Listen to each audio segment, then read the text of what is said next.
Assalamualaikum warahmatullahi wabarakatuh. Salam sejahtera untuk kita semua. Syukur kepada Tuhan Yang Maha Esa, Tuhan yang Maha Baik, Allah Subhanahu wa Ta'ala. Pada hari ini, hari Jumat, tanggal 3 Mei 2024, pukul 6.30 sore, ya kita mulai saja teman-teman ya. Bang Tommy ya, sembari tunggu kawan-kawan yang lain ya. Ini pertemuan ke-6, ya minggu depan kita ya ini pertemuan ke-6, minggu depan kita pertemuan ke-7. Ya nanti teman-teman lihat di layar monitor kedua ya. Kita langsung saja sembari tunggu kawan-kawan ya, walaupun Jakarta saya lihat hujan ya. Oke, saya share kepada teman-teman. Iya, oke. Iya. Ya, kita langsung Pak ekonomi pembangunan ya, pertemuan ke-6 teman-teman ya. Ya, oke. Nanti teman-teman yang lain setelah ini yang ketinggalan lihat di YouTube kita ya. Tema kita hari ini adalah hubungan ekspor keberhasilan pembangunan ekonomi ya. Pertemuan kelima. Nanti mohon teman-teman yang lain untuk wajib absensi ya, open kamera ya, on kamera ya. Ya kita langsung saja. Oke, Bang Prastio ya. Oke, Bang Prastio silakan masuk Bang Prastio ya. Ya hari ini Jumat 3 Mei 2024 ya. Kemarin kita tidak bisa melakukan siaran ya karena hari libur buruh internasional atau nasional ya. Dan kita ganti hari ini Jumat 3 Mei 2024 ya. Teman-teman jangan lupa kerjakan tugas studi kasus ke-1, kedua, ketiga, dan keempat ya. Nanti ditutup saat UTS pukul 24.00 Rabu nanti pertemuan ke-8 teman-teman ya. Harapan teman-teman saya ingin Anda mendapatkan nilai terbaik ya dalam mata kuliah ekonomi pembangunan karena lebih banyak kita bicara studi kasus ya. Untuk Bang Tommy saya lihat cukup bagus ya menampilkan berbagai data-data. Ya, kita mulai saja teman-teman. Gimana pengaruh ekspor dalam peningkatan dan keberhasilan ekonomi suatu negara ya.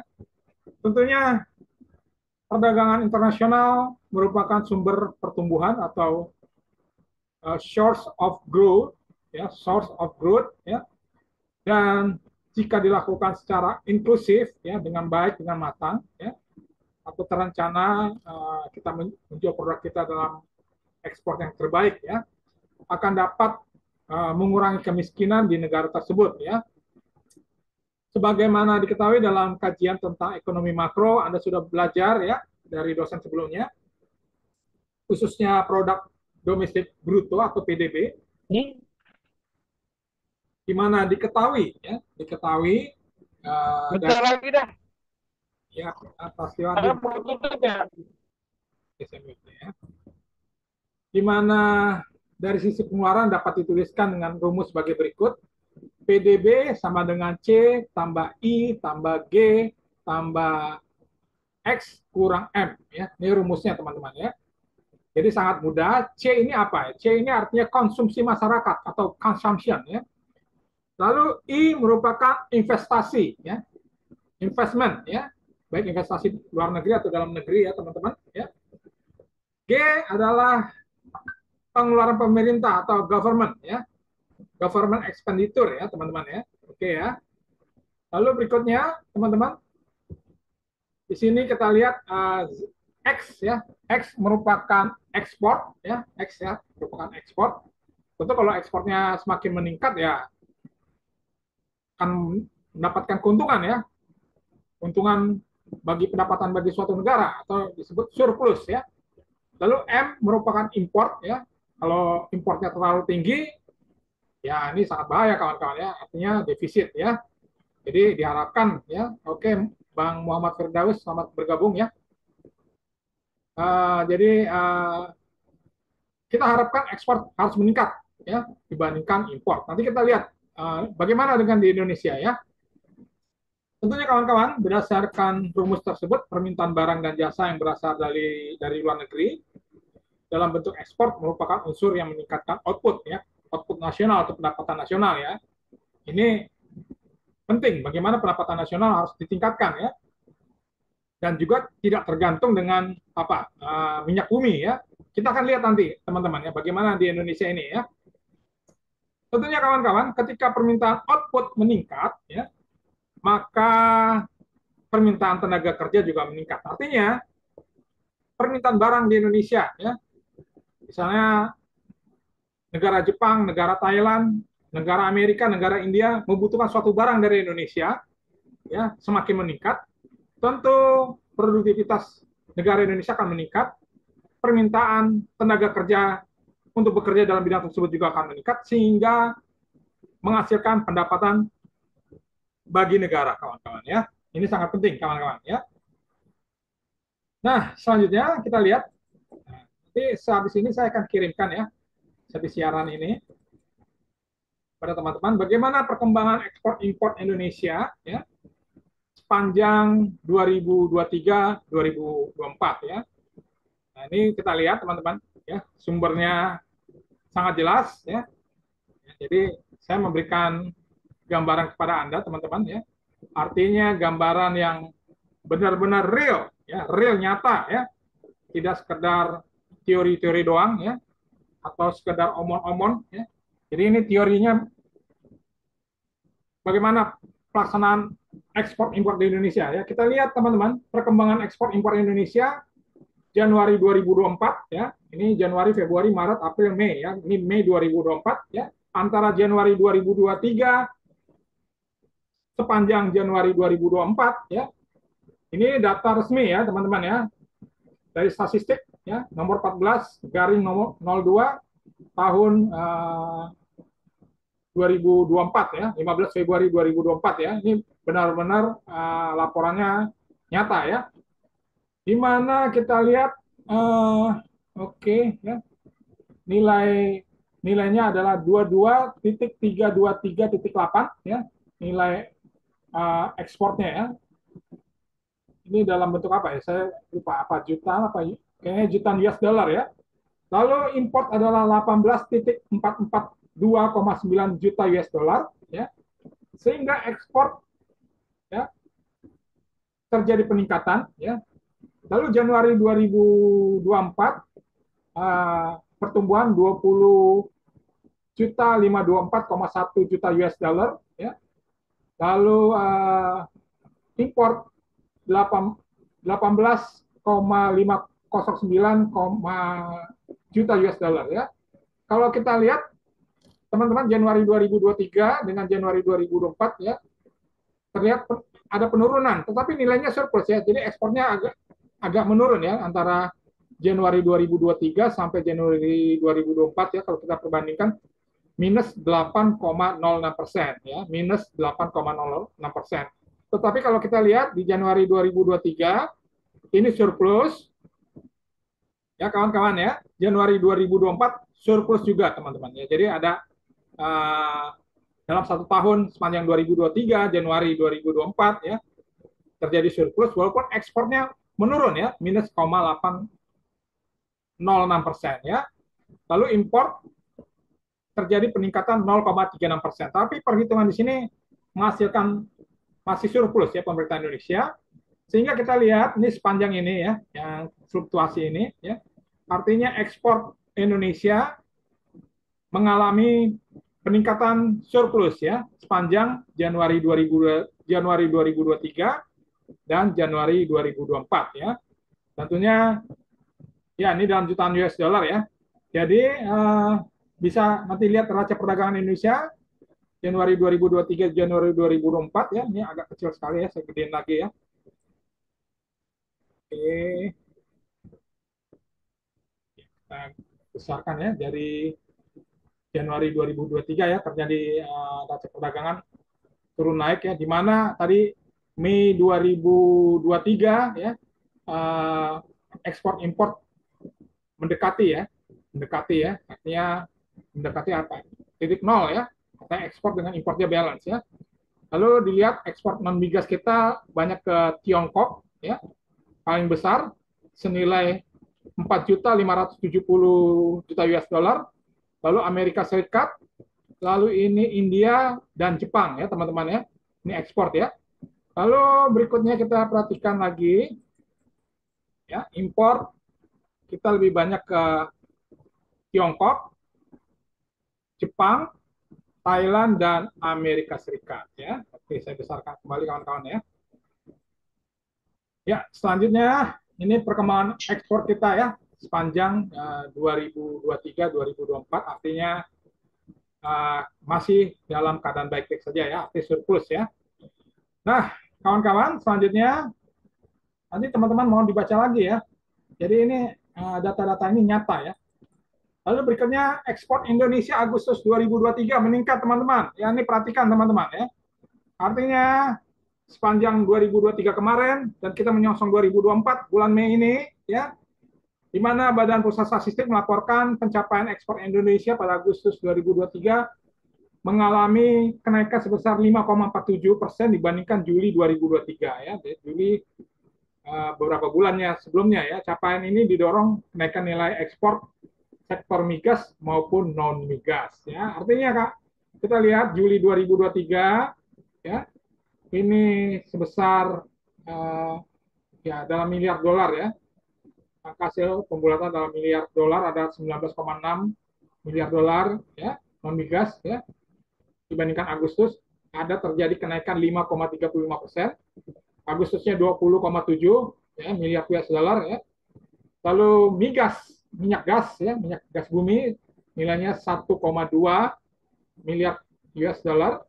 Lalu Agustus naik 1,3 ya, hanya 1 poin ya.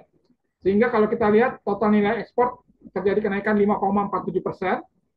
Lalu Juli totalnya 20,8 ya, 20,8 miliar dolar ya, US dollar ya. Ini terlihat ya di kamera Anda, di layar Anda ya. Lalu Agustus 2023 22,0 miliar dolar ya, US dollar ya.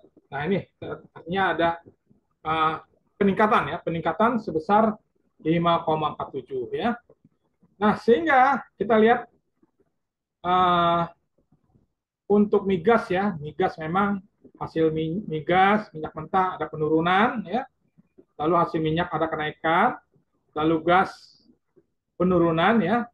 Sehingga total kenaikannya sebesar 15,37% ya. Ini ya. Total nilainya 1,3 miliar dolar US dollar ya. 1,3 miliar US dollar ya. Lalu pertanian non migas peningkatannya luar biasa, plus ya. Artinya ada nilai plus, pertanian perikanan kenaikannya 3,36%. Kawan-kawan perhatiin. Lalu industri pengolahan 16,3 miliar US dollar, kenaikan 3,22%. Lalu pertambangan dan lainnya 4,0, nilainya 15,37%. Sehingga totalnya dari non migas ya, bukan dari minyak dan gas ya, non migas mendapatkan nilai 20,7 miliar US dollar, sehingga terjadi kenaikan 5,35% ya. Nah, ini artinya teman-teman, pemerintah sudah merubah ekspor lebih diutamakan non migas ya, sehingga membuat daya ekonomi industri di seluruh Indonesia atau industri kecil, industri menengah, industri besar ya, untuk bergerak menghasilkan produk-produk yang berkualitas ya. Ini data dari BPS teman-teman ya. Dan selanjutnya kawan-kawan kita lihat, oke, berikutnya kita lihat teman-teman. Artinya beberapa provinsi kawan-kawan, perhatikan beberapa provinsi tingkat transaksi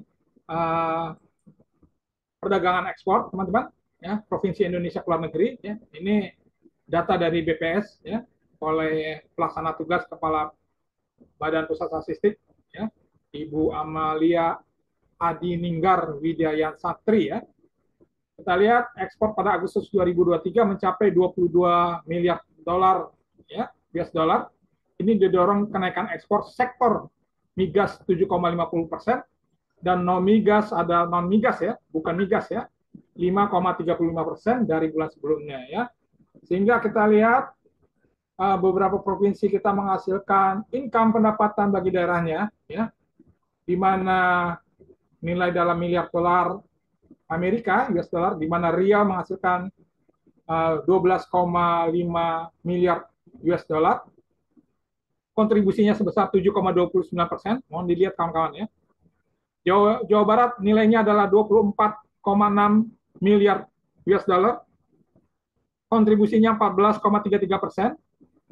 Kalimantan Tengah 19,3 miliar US dollar, kontribusinya 11,23%. Sulawesi Tenggara mendapatkan penghasilan sebesar 12,8 miliar US dollar. Ya. Lalu persentasenya Sulteng tadi 7,44% untuk Indonesia. Lalu Jawa Timur ya, dengan ibu kota Surabaya menghasilkan nilai 14,4 miliar US dollar, ya, sehingga memberikan kontribusi sebesar 8,37%. Ya. Nah, artinya teman-teman, ya, lima provinsi ini memberikan kontribusi yang sangat luar biasa ya kawan-kawan ya, kontribusi yang sangat luar biasa ya. Bagaimana sekarang juga kita perhatikan Sulawesi Tenggara, Kalimantan Tengah, ya, Riau ya, 3 provinsi ini di luar Pulau Jawa ya, ada di Indonesia Timur, memberikan dampak positif yang luar biasa. Kita harapkan nanti pemerintahan selanjutnya Indonesia Timur bisa lebih meningkatkan lagi ya. Beberapa provinsi di Indonesia Barat juga ikut meningkatkan lagi ya, kontribusinya kepada ekspor ya, berdasarkan provinsi ya. Indonesia Tengah juga memberikan kontribusi juga ya, sehingga ini ya 5 provinsi ini memberikan kontribusi pergerakan ekonomi yang semakin baik teman-teman. Ini harus kita syukuri ya. Selanjutnya kawan-kawan kita perhatikan teori perdagangan internasional, artinya perdagangan internasional telah dilakukan sejak beribu tahun yang lalu ya, tapi sekarang merupakan suatu ilmu, sains ya, di mana ilmu perdagangan internasional baru muncul pada abad 17. Pada awalnya teori perdagangan internasional adalah merkantilisme. Ya, merkantilis berpendapat bahwa cara suatu negara untuk menjadi kaya adalah dengan memperbesar ekspor dan mengurangi impor. Ya, kemudian menghasilkan surplus dalam ekspor ya, dalam bentuk logam mulia. Dan teori ini mungkin sudah tidak relevan pada masa sekarang ya. Tentunya kawan-kawan perdagangan ini dilakukan karena memberikan manfaat bagi kedua belah pihak yang sebelumnya dikenal gains from trade ya, atau keuntungan dalam perdagangan ya, gains from trade ya, trading ya.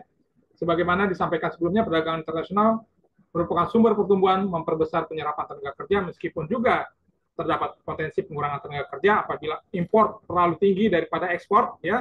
Ingat ya, impor terlalu tinggi terhadap ekspor berbahaya sekali ya, sehingga mendorong proses investasi sangat penting. Dunia industrialisasi juga harus ditingkatkan, produktivitas juga dan inovasi suatu negara harus kita tingkatkan.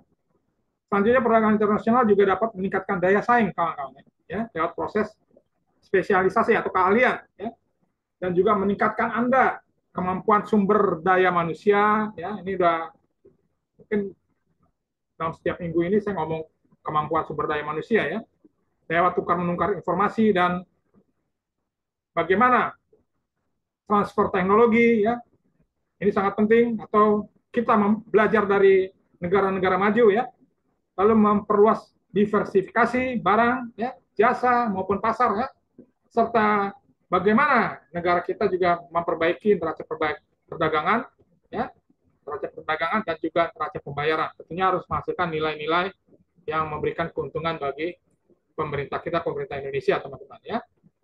Nah, selanjutnya tadi teori perdagangan internasional ya. Kita lanjutkan lagi kawan-kawan. Tentunya Anda akan bertanya, apa sih manfaat perdagangan ekspor impor internasional? Tentunya perdagangan ekspor impor internasional juga dalam bentuk khususnya ekspor sangat berperan penting. Bagaimana kita memperoleh devisa sehingga neraca perdagangan yang surplus berperan memperkuat neraca transaksi yang berjalan yang mempengaruhi kurs nominal dalam jangka pendek dan kurs real dalam jangka panjang ya. Tentunya kalau ekspor semakin meningkat, semakin baik permintaan dari negara-negara lain ke Indonesia semakin meningkat ya. Tentunya ya, Ini juga memperbaiki ekonomi dan memperkuat nilai rupiah ya. Sehingga teman-teman, dengan demikian kita lihat, perhatikan ya, devisa yang besar berperan penting dalam stabilisasi kurs mata uang ya, termasuk uang rupiah. Selain itu, devisa berperan penting dalam pembayaran impor baik barang maupun jasa. Devisa juga diperlukan untuk pembayaran hutang ya. Untuk kita punya hutang tapi diputarkan kembali buat kegiatan produktivitas suatu negara ya. Produktivitas negara dalam bidang ekonomi, baik pokok maupun bunganya, kita harus membayarnya ya. Selain berasal dari kegiatan ekspor, devisa dapat berasal dari pinjaman luar negeri atau hibah atau bantuan maupun dari kiriman remittance ya. Saudara-saudara kita atau kawan-kawan kita tenaga kerja Indonesia yang bekerja di luar negeri ya. Pada prinsipnya ini juga memberikan nilai plus ya dalam ekonomi kita ya, sehingga terjadi transaksi pengiriman uang ya. Teman-teman kita atau saudara-saudara kita yang bekerja di luar negeri yang mengirimkan uangnya atau apa ya, gajinya buat membantu keluarganya di Indonesia ya. Sepertinya ekspor jasa dalam kebutuhan tenaga kerja di luar negeri juga sangat dibutuhkan ya. Tentunya tenaga kerja yang kita kirimkan adalah tenaga kerja yang mempunyai keahlian khusus ya kawan-kawan ya. Baik, selanjutnya kawan-kawan kita lihat. Nah, ini ya. Artinya dalam bisnis ini, dalam ekonomi pembangunan, pentingnya keunggulan bersaing atau comparative advantage ya dalam perdagangan internasional. Nah, perhatikan kawan-kawan, teori keunggulan mutlak atau absolute advantage sering salah dinisbatkan kepada Adam Smith ya. Ini bukunya bisa kamu lihat di Schumacher. Ya. Teori ini suatu negara sebaiknya memproduksi atau menjual barang yang dapat diproduksi dengan biaya lebih murah dari negara lain. Ya, memang benar ya. Dan kita perhatikan khususnya negara China, bagaimana negara China bisa memproduksi suatu kendaraan ya yang harganya mungkin kompetitif ya, 25%, 30% dibandingkan dengan kendaraan-kendaraan dari negara Jepang atau negara Eropa ya. Bagaimana sekarang negara China juga memproduksi kendaraan yang berkualitas sehingga ya negara China menghasilkan produk-produk ya yang kalau saya katakan disukai oleh masyarakat Indonesia ya karena harganya lebih terjangkau ya. Dan saya lihat kualitasnya semakin baik ya. Tentunya kawan-kawan, sekarang ini suatu negara perlu melakukan keahlian tersendiri dengan memproduksi dan menjual atau mengekspor barang yang akan mempunyai keunggulan mutlak ya, dan mengimpor barang yang tidak mempunyai keunggulan mutlak ya. Teori ini secara umum Kalapamor ya dari teori keunggulan komparatif, yaitu comparative advantage dari David Ricardo ya. Jadi kita sudah melihat dari dua ini ya secara ringkas tentang Adam Smith ya, lalu tentang David Ricardo. Kita akan lihat David Ricardo ya. Nah, keunggulan komparatif David Ricardo menyatakan teori keunggulan komparatif atau comparative advantage yang diprakasai oleh David Ricardo ini berpendapat bahwa meskipun suatu negara memiliki keunggulan mutlak pada semua barang yang diproduksi, perdagangan internasional tetap dapat terjadi ya, teman-teman ya. Sehingga kita lihat warna biru ini, tersebut karena yang penting bukan efisiensi secara mutlak, tapi bagaimana biaya kesempatan, opportunities cost dalam penggunaan faktor produksi ya. Dalam hal ini suatu negara tidak mungkin mempunyai keunggulan kooperatif atas semua produk ya, tidak mungkin ya. Suatu negara sebaiknya khusus memproduksi dan mengekspor barang yang dapat diproduksi dengan produktivitas faktor produksi yang lebih tinggi ya. Artinya tidak semua barang-barang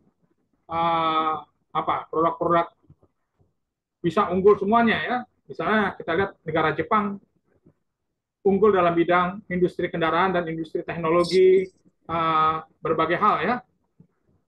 Misalnya industri industri kendaraan ya, televisi, kulkas ya, barang-barang elektronik ya. Sehingga negara penting sekali untuk fokus pada keunggulan atau spesialisasi produk apa yang akan bisa dijangkau yang menghasilkan faktor produksi yang lebih tinggi, teman-teman ya. Nah, sehingga teman-teman perhatikan ya, ini bakal keluar dalam UTS ya. Oke ya, ini penting sekali. Bagaimana comparative advantage versus absolute advantage ya. Bahwa absolute advantage describing the ability of a specific country to produce goods at a lower cost per unit ya. Artinya kemampuan bagaimana menghasilkan suatu produk barang dengan nilai cost rendah ya. Lalu berikutnya, trading is not mutually beneficial for two country. Artinya perdagangan tidak selalu memberikan keuntungan bagi suatu dua negara. Lalu allow a country to produce a higher volume of goods with the given amount of resources. Ya. Artinya produksi suatu yang tinggi, menghasilkan volume barangnya suatu tinggi, harus menghasilkan suatu bahan-bahan yang dihasilkan melalui sumber-sumber daya ya, resources ya. Lalu consider advantage of production numerous goods ya, artinya memperhatikan produksi yang benar-benar terpenting ya. Selanjutnya versus comparative advantage ini menggambarkan describing of a specific country to produce goods at lower opportunity cost ya. Artinya fokus pada produk barang yang menghasilkan cost yang rendah, tapi bisa oke banget ya, bisa dijual dengan cepat ya. Misalnya produk-produk dari China. Nah ini ya, bagaimana produk China melihat peluang-peluang misalnya kendaraan ya, dengan harga mungkin lebih sedikit rendah 25-30% dibandingkan produk Jepang atau produk Eropa ya. Lalu trading is mutually beneficial for two country. Artinya perdagangan akan memberikan keuntungan bagi dua negara atau lebih ya. Lalu allow a country to produce better than another nation with the same amount of resources ya. Lalu keempat adalah consider overall production of a country during a given time frame ya. Ada memproduksi suatu barang di suatu negara berdasarkan waktu kerangka yang sudah ditentukan ya teman-teman ya. Nah ini ya. Jadi saya sudah berikan bagaimana perbedaan antara comparative advantage dengan absolute advantage ya. Nanti dibaca lagi ya. Boleh Anda terjemahkan menurut bahasa Indonesia kalian ya. Atau nanti ada pertanyaan boleh Anda gunakan dengan bahasa Inggris ya. Nah, selanjutnya teman-teman kita perhatikan lagi teori competitive advantage oleh Michael A. Porter. Ya, artinya Michael A. Porter berbicara tentang keunggulan bersaing. Ya, teman-teman perhatikan. Competitive advantage merupakan kemampuan yang peroleh karakteristik ya dan sumber daya perusahaan memiliki kinerja yang lebih tinggi dibandingkan perusahaan lain dalam bisnis industri atau pasar yang sama ya. Tentunya kawan-kawan isu-isu competitive advantage menjadi populer ya sekarang ini di mana prinsip competitive advantage ya bertumbuh secara dasar fundamental dari nilai yang memungkinkan ya bagaimana perusahaan untuk menciptakan nilai ya bagi para pembelinya melebihi biaya yang digunakan ya. Anda bisa lihat nanti lihat di internet tentang bukunya Competitive Advantage ya, Creating and Sustaining Superior Performance. Ya, buku ini ditulis tahun 1985. Sehingga bisa kita gambarkan teman-teman. Ya. Oke. Mohon diperhatikan gambar Porter generic strategi ya. Artinya ada competitive edge ya. Lalu competitive advantage ya. Ada lower cost, nilai cost rendah, diferensiasi apa yang membedakan, broad target ya, target di luar, narrow target ya, target yang diutamakan atau yang dipanahkan ya. Artinya nomor satu adalah pentingnya cost leadership, teman-teman, ya, kepemimpinan biaya, ya. Nanti tolong kawan-kawan lihat lagi. Lalu fokus pada biaya, ya, 3A. 3B, fokus pada perbedaan, ya. Lalu kedua, diferensiasi, ya. Artinya apa yang membedakan produk Anda dengan produk pesaing Anda ya. Oke ya. Sehingga teman-teman penting sekali ya nanti dilihat ya, keterbukaan ekonomi perdagangan ekonomi masyarakat ASEAN ya sudah ada sehingga Indonesia berpeluang bagaimana memanfaatkan masyarakat ekonomi ASEAN untuk meningkatkan ekspor meskipun perlu disadari bahwa ekspor Indonesia masih berupa komoditas. Hal tersebut merupakan masalah dalam usaha meningkatkan ekspor Indonesia dengan melihat pada data Rivalry Comparative Advantage dan Constant Market Share Analysis. Ya, diketahui bahwa Indonesia unggul dalam produk primer berupa hasil pertanian dan migas. Ya, jadi pertanian ini harus dijaga kawan-kawan ya dalam ekonomi pembangunan selain migas. Ya, Indonesia juga kuat dalam produk industri makanan dan minuman. Ya, dan juga pakaian, alas kaki, dan sebagai industri padat karya harus dijaga kawan-kawan, ya padat karya yang sebelumnya menjadi idola yang menuju sunset industri yang punya daya saing yang menurun, ya sehingga proses deindustrialisasi dirasakan sejak awal tahun 2000 tentunya membuat ekspor hasil industri semakin berkurang kawan-kawan ya. Jadi ini kita harus perhatikan masalah pertanian, migas, dan beberapa usaha-usaha padat karya ya. Dan selanjutnya kawan-kawan ya, kesempatan Indonesia menjadi mitra ASEAN ya penting sekali menjaga kondisi bahwa sebagian besar barang yang diekspor merupakan komoditas menyebabkan daya saing ekspor rendah ya. Kita harus meningkatkan bagaimana daya saing tersebut ya teman-teman. Sehingga teman-teman oleh karena itu idealnya komoditas tersebut perlu diolah lebih dahulu ya. Ini yang dikatakan oleh Bapak Presiden Jokowi ya, industri dalam negeri diolah dulu agar memberikan nilai tambah add value yang tinggi dalam kaitannya dengan investasi. Indonesia dapat memanfaatkan masyarakat ekonomi ASEAN sebagai sumber investasi masuk karena selama ini Indonesia merupakan penerima investasi intra kawasan ASEAN ya yang terbesar ya.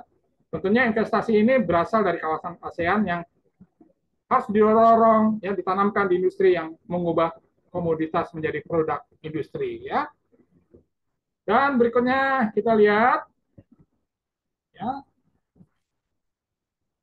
Ya, teman-teman, saya ingin ingatkan lagi, kumpulkan lagi tugas studi kasus pertama, kedua, ketiga, dan keempat ya, yang sudah saya berikan ya. Nanti akan ditutup pada pertemuan ke-8 pada 1 TS pukul 24 malam ya. Tugas studi kasus harap kirimkan ke email dosen yang sudah tertera di WA grup kita ya. Dan saya harap kerjakan dengan baik, dengan berkualitas sehingga nanti Anda menjadi sarjana manajemen yang berkualitas teman-teman ya. Nah, teman-teman, selanjutnya saya menyampaikan salam sukses kita semua. Mari berikan prestasi terbaik untuk bangsa Indonesia ya, sehingga bangsa Indonesia menjadi negara yang unggul, ya, negara kekuatan ekonomi yang dapat diperhitungkan nomor 4 ya, menuju Indonesia Emas 2045 ya. Dan akhirnya teman-teman, saya ucapkan semoga Tuhan Yang Maha Esa memberkati langkah masa depan gemilang Anda dan kita semua keluarga besar Setinggi Jakarta. Iya, mungkin Bang Rory mau menanyakan. Masih ada waktu 5 menit, Bang. Oke, Pak. Terima kasih atas waktu dan kesempatannya. Pak, izin bertanya nih, Pak. Iya. Ini pembahasannya sangat menarik dan keren sekali, Pak, untuk pertemuan hari ini. Sedikitnya ada 2 pertanyaan, Pak, dari saya, Pak, yang berkaitan dengan tema pada kesempatan hari ini. Yang pertama adalah bagaimana cara mengurangi ketergantungan berkaitan dengan impor Indonesia dalam pasar global, langkah-langkah yang tepat dan efisien itu seperti apa ya Pak? Kemudian yang kedua, bagaimana cara meningkatkan ekspor Indonesia dengan kendala yang ada, seperti pajak yang tinggi Pak, dan faktor-faktor lain seperti eksternal dan internal dari pemerintah. Hal ini mempengaruhi dalam opportunity buat UMKM di Indonesia dalam meningkatkan ekspor produk mereka di pasar global. Oke, terima kasih. Dengan situasi dan kondisi seperti yang Bapak tadi sampaikan, produk global itu menunjukkan bersaing dengan harga, kualitas produk, dan harga yang kompetitif ya Pak ya. Iya, betul. Ya, kurang lebih itu Pak. Terima kasih Bapak. Oke, baik sekali Bang Rory. 2 minggu ini bertanya ya sangat berkualitas ya. Tentunya kita harus meningkatkan kualitas produk kita, Bang Rodi, di bidang industri farmasi. Bagaimana produk kita meningkatkan kualitas, ya, dijaga kualitasnya, ya. Tentunya dibutuhkan SDM karyawan-karyawan yang bekerja baik, ya, menjaga kualitas profesional sehingga produk kita bisa bersaing dengan pasar luar, ya.